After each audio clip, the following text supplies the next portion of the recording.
नमस्कार बीए प्रथम वर्ष के विद्यार्थियों। आज हम इस वीडियो में बात करेंगे चित्रकला के तत्व।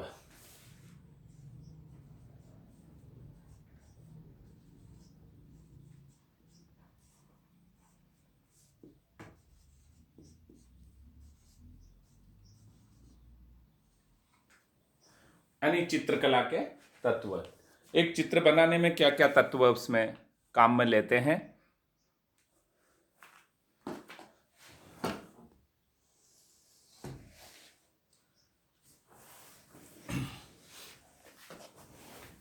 अब आप ध्यान से देखें, कोई भी चित्र होता है तो आपको उसमें क्या क्या नजर आ सकता है। आप खुद सोच के आप भी जानते हैं उस चित्र में क्या क्या चीज नजर आती है। रेखा,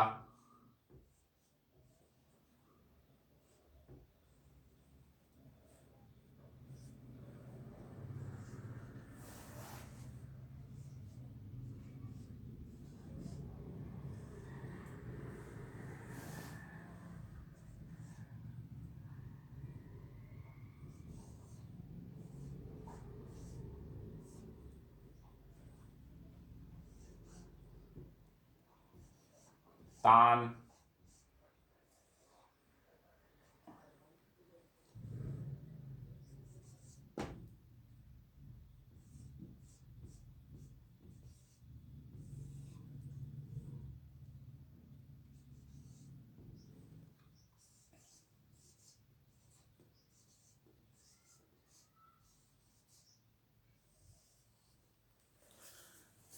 यानी कोई भी चित्र जो होगा उसमें रेखा होगी यानी लाइन होगा, रूप होगा, उसका आकार होगा, फॉर्म होगी। वर्ण मीन्स रंग, उसमें रंग होगा। एक होता है तान, यानी उसमें हल्का गहरा तान का प्रयोग होगा तो वो 3D दिखेगा। उसके बाद होगा उसमें पौध, यानी उसके धरातल कैसा है, उसका गुण कैसा है, जिसको हम टेक्सचर्स बोलते हैं। और सबके लास्ट में होगा अंतराल, यानी स्पेस क्या है उन बने हुए चित्र में, जो आकार है, जो फिगर है, उनमें कैसा अंतराल है। तो इन सब का चित्र में महत्व होता है। ये सभी का बराबर योगदान एक चित्र बनाने में होता है।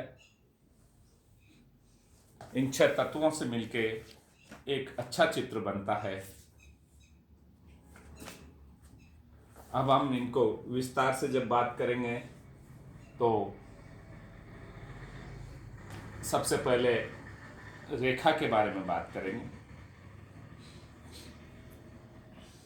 आपने ये देख लिया, रेखा, रूप, वर्ण, तान, पौध, अंतराल, ये आपको याद होना चाहिए। कई बार छोटे क्वेश्चन में, 1 नंबर के क्वेश्चन में, 2 नंबर के क्वेश्चन में सिर्फ इन्हीं को पूछ लिया जाता है, विस्तार से नहीं पूछ के कि चित्र के तत्व कौन कौन से हैं। इसके बाद में एक और आता है संयोजन के सिद्धांत। आप इनमें अधिकतर कंफ्यूज हो जाते हैं बच्चे, चित्र के तत्व और संयोजन के सिद्धांत में कंफ्यूज होते हैं, क्योंकि दोनों ही 6 हैं। 6 ही चित्र के तत्व और 6 ही संयोजन के सिद्धांत है। तो आप कंफ्यूज हो जाते हैं कि वो हैं या वो हैं। तो अभी हम सिर्फ चित्र के तत्व की बात करेंगे, बाद में अगले वीडियो में हम संयोजन के सिद्धांत के बारे में भी बात करेंगे।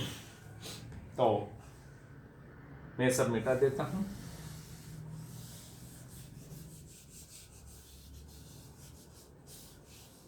सबसे पहला बिंदु इसका आता है रेखा।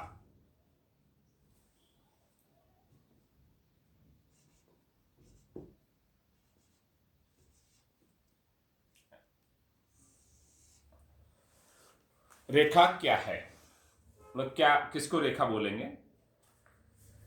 यानी 2 बिंदुओं के मध्य दूरी, ये कोई बिंदु है, इनके बीच की दूरी, अगर ये दूरी रेखा कहलाएगी।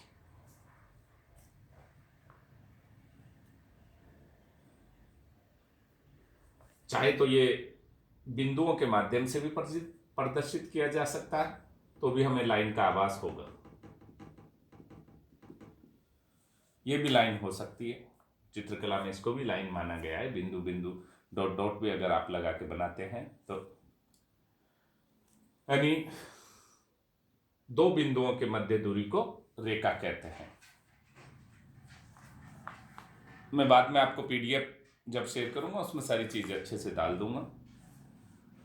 अब रेखाओं का वर्गीकरण करना कि कितने प्रकार, वो रेखाओं का वर्गीकरण दो भागों में किया गया है। एक औपचारिक रेखाएं, दूसरी अनौपचारिक रेखाएं, यानी ज्यामितीय रेखाएं जिनको किसी टूल के माध्यम से खींचा जाएगा, और एक अनौपचारिक रेखाएं जो कलाकार सीधा अपने हाथ से बनाता है। इसमें टूल का सहारा नहीं लिया जाता, जैसे इसके सहारे जो रेखाएं खींची जाएगी स्केल से वो, और इसमें अलग अंतर रहेगा, ये चित्रकला में रहेगा। बाकी मैकेनिकल जो लाइन होती है या ड्राइंग होती है उसमें यांत्रिक रेखांकन जब सबसे ज़्यादा चलता है, तो अपने यहाँ चित्रकला में ज़्यादातर हम यांत्रिक रेखांकन का उपयोग नहीं करते हैं।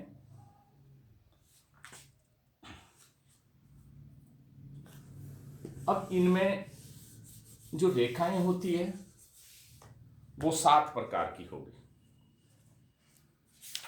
और उनका सबका प्रभाव अलग अलग होगा। कौन सी रेखा कौन सा प्रभाव उत्पन्न करती है, कौन सी रेखा कौन से भाव प्रकट करती है, यह अब हम विस्तार से पढ़ेंगे। यानी पहली रेखा आएगी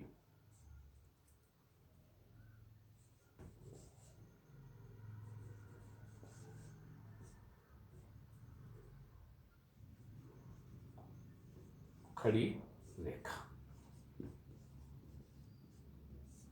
सीधी खड़ी रेखा यानी ऐसे,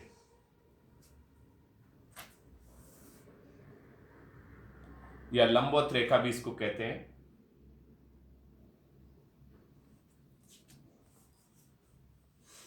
सीधी खड़ी रेखाएं ऊंचाई और ऊर्ध्वगमन की प्रतीक है, यानी आगे बढ़ना या ऊपर बढ़ने का प्रतीक ये है ऊर्ध्वगमन।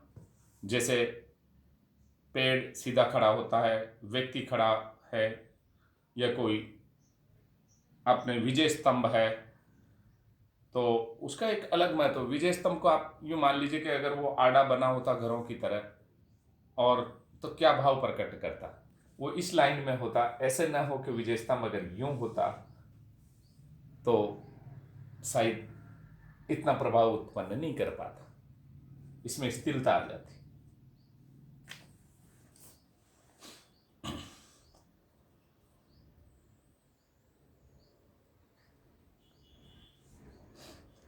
तो इसी प्रकार जो भी मंदिर होंगे उनकी इस शैली में ज़्यादा बनता है, वो खड़ी रेखाएं काम में उसमें ली जाएगी, आड़ी रेखाएं बहुत कम काम में ली जाएगी। जो भी आपके इससे महत्वाकांक्षा, उच्चता, दृढ़ता, गौरव, अभिजात्य, स्थिरता, शाश्वतता की अनुभूति होती है, इसमें जो प्रभाव उत्पन्न होंगे इस रेखा से वो शाश्वतता यानी स्थायित्व,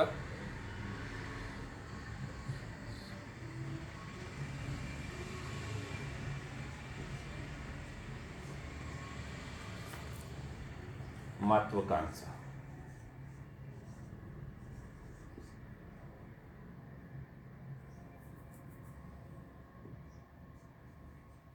महत्वाकांक्षा,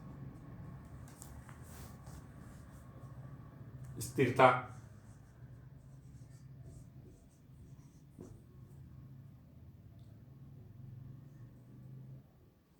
दृढ़ता,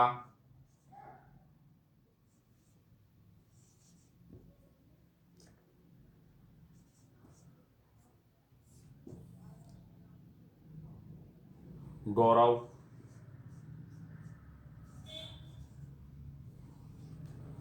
इन ऐसे भावों को प्रकट करने के लिए हम खड़ी रेखाओं का उपयोग या प्रयोग करते हैं, उनको बनाते हैं।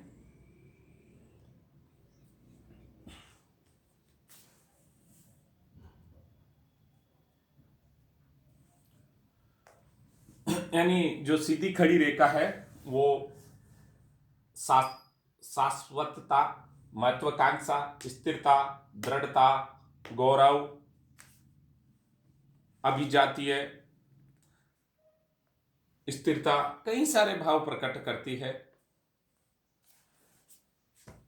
मैंने बताया कि जो विजय स्तंभ है वो गौरव का प्रतीक रहेगा, तो उसको खड़ा बनाया गया, इस लाइन का उसमें प्रयोग किया गया, ऐसे बनाया गया। शायद आपको समझ में आ गया होगा।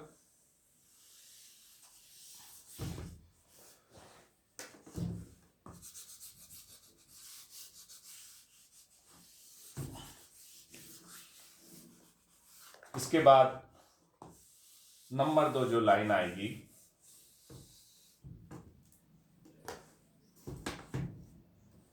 वो होगी, दूसरे नंबर की लाइन होगी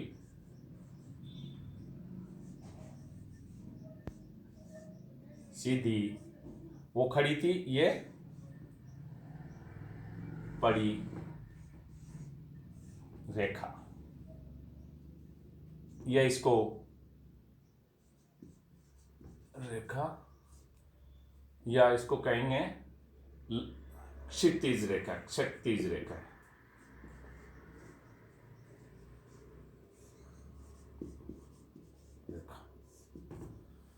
या तो सीधी पड़ी रेखा या क्षैतिज रेखा, ये रेखा ऐसे होगी।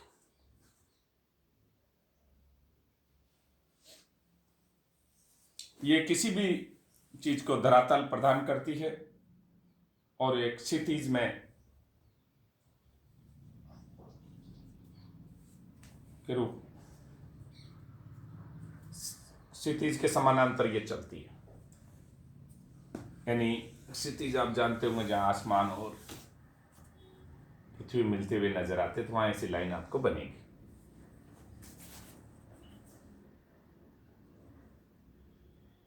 और इसका काम होता है, जो लंबवत रेखा होती है उसको आधार प्रदान करती है, तो ये भी इसका कार्य है।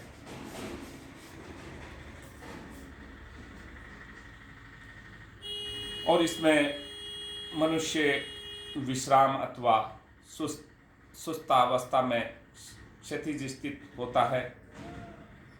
ये रेखाएं मानसिक शांति, विश्राम, निष्क्रियता, संतुलन, स्थिरता, मौन आदि भावों को प्रकट करती है।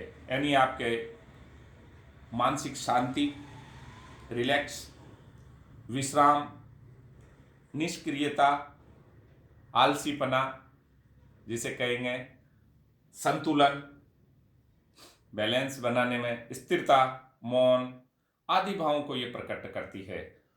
और ज़्यादातर स्थापत्य जो भवन है, मंदिर, भवन निर्माण में इसमें इसका काम लिया गया है।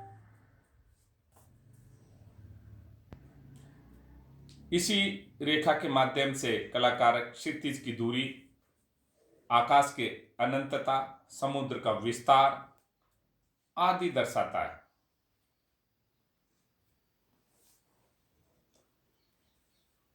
यानी अगर इसको ऊपर नीचे करेंगे तो वो आसमान छोटा बड़ा, ये सारी चीजें से कलाकार दर्शाता है। क्षितिज रेखा और लंबवत रेखा का बहुत महत्व है चित्रों में। इन दोनों रेखाओं के बगैर चित्र अधूरे से लगेंगे या बनना असंभव होगा। तो इसके जो भाव है वो याद रखें। इससे क्या प्रभाव उत्पन्न होंगे या भाव उत्पन्न होंगे? मानसिक शांति, विश्राम, निष्क्रियता, संतुलन, स्थिरता, मौन।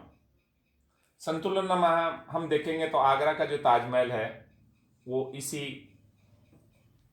का उदाहरण मान लीजिए आप, कि उसमें बैलेंस कितना किया गया है। यह हम आगे फॉर्म में भी पढ़ेंगे, रूप का बैलेंस में पढ़ेंगे, बहुत सारी चीजों में उसको पढ़ेंगे।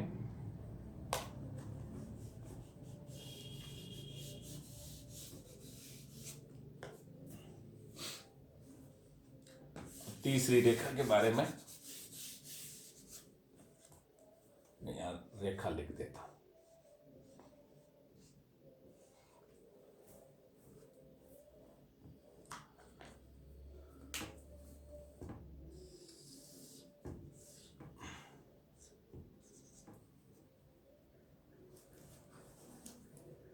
तो हम तीसरी रेखा के बारे में, इसका है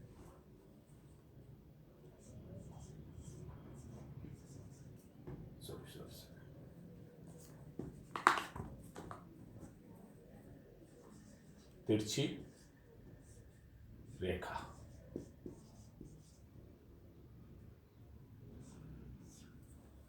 इसमें ये वाली लाइन खींची जाएगी।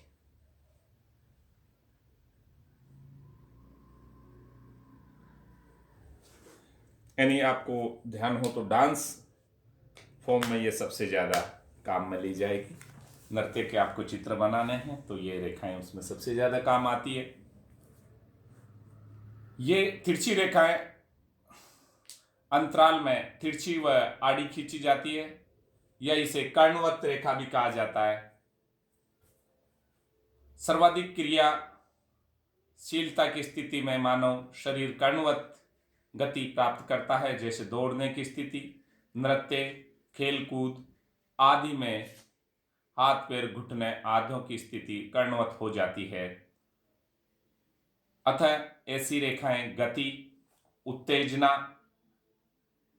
बेचैनी, व्याकुलता, नाटकीयता आदि भावों को प्रकट करती है या उनका संचार करती है। कर्णवत रेखाएं अपने आप में असुरक्षित महसूस करती है, अतः इनको सदैव किसी आधार की जरूरत रहती है।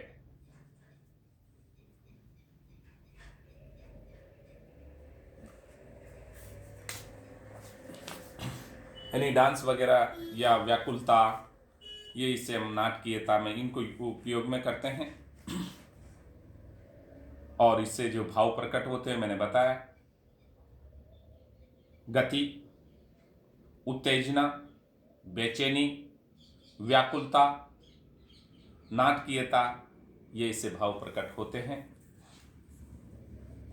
इसको कर्णवत रेखा भी कहते हैं, या भी आप ध्यान रख लें। कई बार पूछ लेते हैं कि कर्णवत रेखा कौन सी रेखा को कहते हैं। कर्णवत रेखा भी इसको कहा जाता है। ये कर्ण के जैसे धरातल में बनेगी। ये मान लो आपका ड्राइंग शीट है तो उसमें इसको ऐसे बनाया जाएगा, इसलिए इसको कर्णवत कहा जाता है।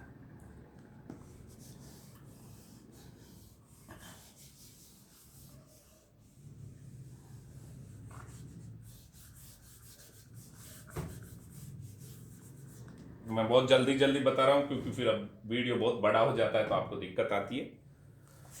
इसका बाकी मैं पीडीएफ में आपको अच्छे से भेज दूंगा। नंबर 4 पे है कोणीय रेखाएं।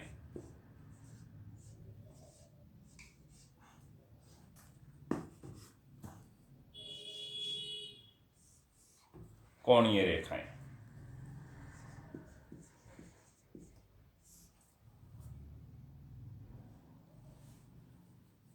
ये रेखाएं अधिकतर ऐसे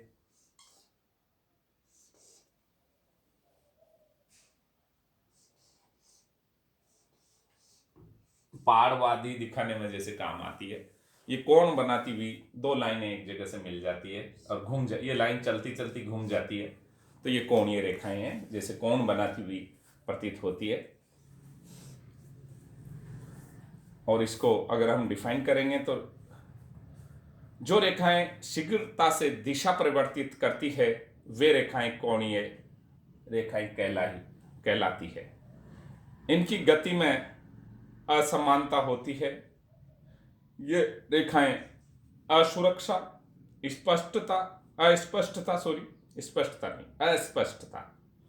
यानी ये कौन कौन सी भाव प्रकट करेगी और इसको किस किस में उपयोग में लेंगे। असुरक्षा, अस्पष्टता,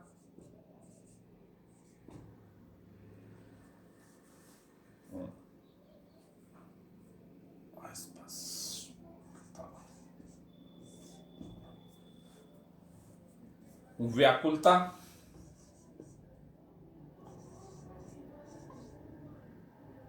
व्याकुलता हमने उससे पहले कर्णवत रेखा में भी पढ़ा था, इसमें भी व्याकुलता आएगा। संघर्ष,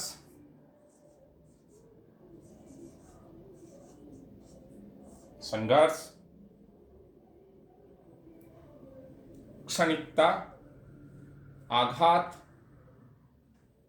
आदि भावों को ये प्रकट करती है। और अगर आपको कोई लैंडस्केप बना रहे हो या रात्रि का दृश्य बना रहे हैं या आसमान को दिखाना है, तो ये चमकती हुई बिजलियां, जो कड़कती हुई बिजलियां दिखाई जाएगी, उसमें भी इनका बहुत ज़्यादा प्रयोग होता है। या पहाड़ों को दर्शाने में भी इसका प्रयोग होता है। उतार चढ़ाव जहाँ कहीं दिखाना हो तो उसमें भी इसका प्रयोग करते हैं। यानी कोणीय रेखाएं असुरक्षा, अस्पष्टता, व्याकुलता, संघर्ष, संहिता आदि को ये दर्शाती है।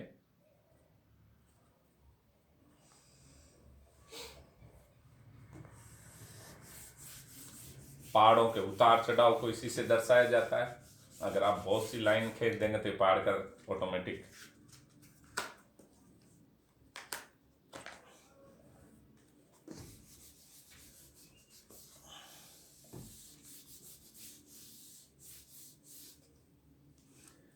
अब पांचवी लाइन,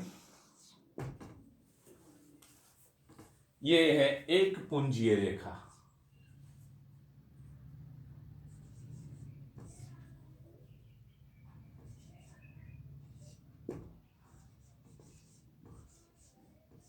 एक पुंजीय रेखा, ये रेखा एक जगह से, जैसे यहीं से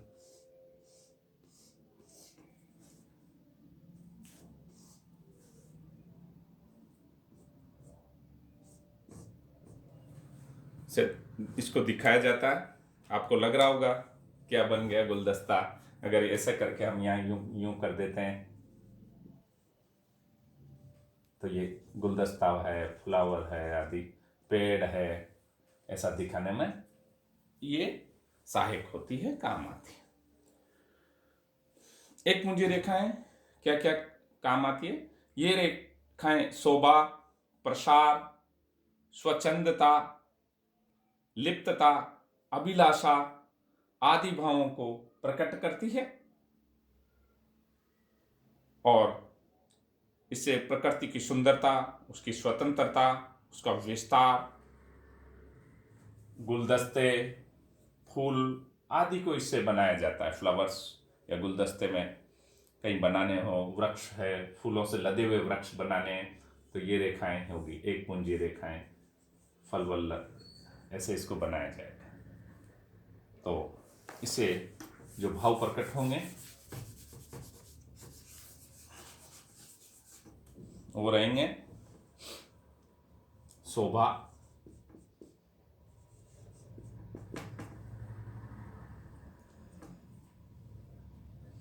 प्रसार, फैलाव, यानी फैलाव या विस्तार कह दीजिए, विस्तार जिसे बोलेंगे, स्वच्छंदता, स्वच्छंदता और अभिलाषा।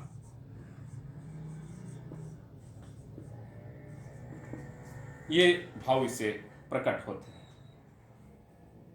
शोभा है, प्रसार है, विस्तार है, स्वच्छंदता है, अभिलाषा आदि भाव इससे प्रकट होते हैं।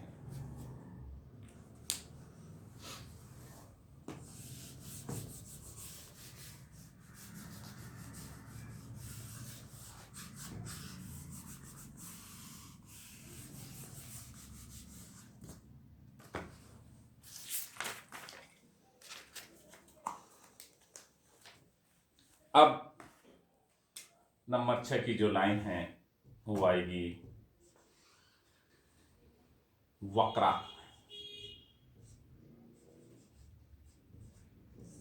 वक्राकार या चक्राकार, वर्ताकार, कुंडलीकार रेखाएं जो भी होगी वो इसमें आएगी। यानी जो लाइन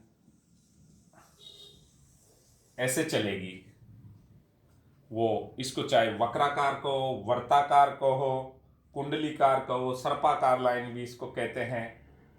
तो ये इस ऐसे बनाई जाएगी। यानी अगर आप ऐसे करके सांप बना सकते हो। सांप बनाने में इसमें ये काम आएगी, तो इसको सर्पाकार लाइन रेखा भी कहा जाता है।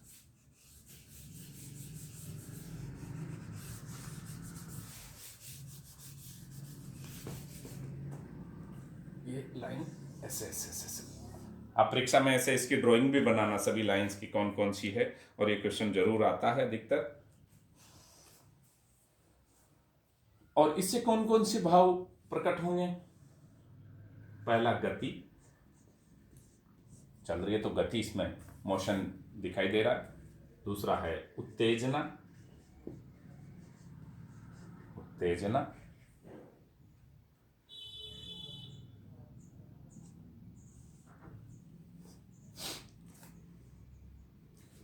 वृद्धि मीन्स बढ़ता हुआ, क्रम में वृद्धि हो रही है, बढ़ती जा रही है। शक्ति, फोर्स भी इसमें दिख रहा है, शक्ति, पावर भी इसे दिखाई दे रहा है। निरंतरता, निरंतरता आदि भाव इसे प्रकट होते हैं।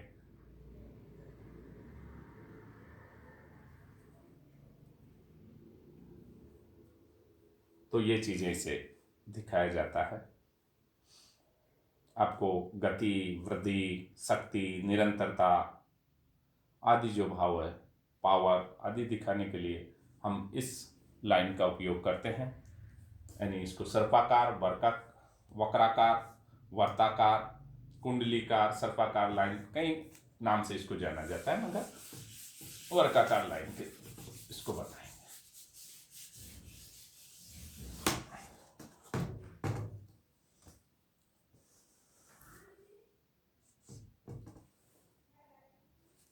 अब अंतिम लाइन है 7, यानी रेखाएं 7 प्रकार की होती है।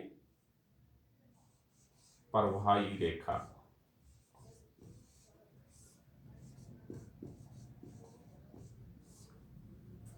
ठीक है, ये ऐसे बनाई जाएगी, कैसे भी ऐसे। लहरदार रेखा भी इसको कहा जाता है, यानी इसको लहरदार रेखा भी बोलते हैं।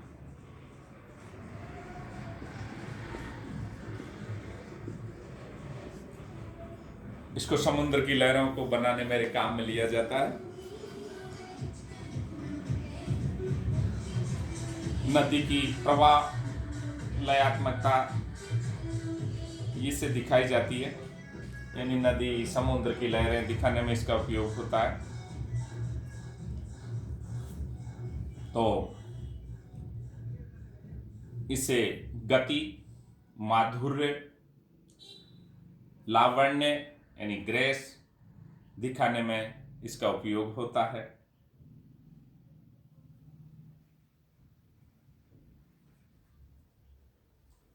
तो ज्यादातर इसको समुद्र, लहरें, गति, उत्साह आदि दिखाने में, या लयात्मकता या रोमांटिकता जहां भी दिखाई जाएगी वहां इसको उपयोग में लिया जाएगा। ये हमारे 7 रेखाएं हुई, यानी जो 7 रेखाएं हैं उनको एक बार फिर मैं लिख देता हूं, आपको ध्यान रहना चाहिए। पहली है सीधी खड़ी रेखा, ये ऐसे आएगी। दूसरी है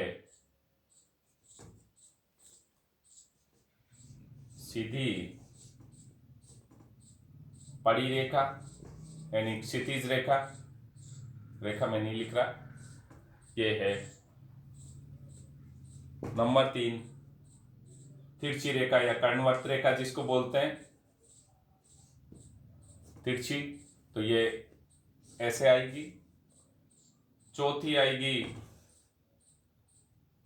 कोणीय रेखा, कोणीय। पांचवी एक पुंजीय,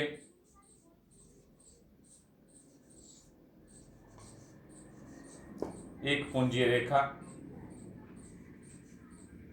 ये ऐसे ऐसे ऐसे ऐसे इसको बनाएंगे। छठी आएगी वक्राकार रेखा,